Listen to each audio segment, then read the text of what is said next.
Животът е като зимна приказка. Понякога светът около нас е потънал в тишина, покрит със сняг, и всичко изглежда студено, далечно, недостижимо.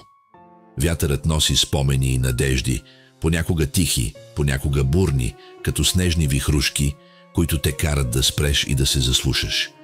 Ако погледнеш внимателно, ще видиш светлината, която проблясва между замръзналите клони, и разбереш, че и в най-мрачните моменти има красота, дори ако е скрита. Всяка стъпка, която оставяш в снега, е отпечатък от твоята история, уникален и незаменим. Студът понякога те пробожда, но те учи да цениш топлината на малките моменти. След всеки студен ден идва топлината, след всяка буря – покой, след всяка нощ – изгрев.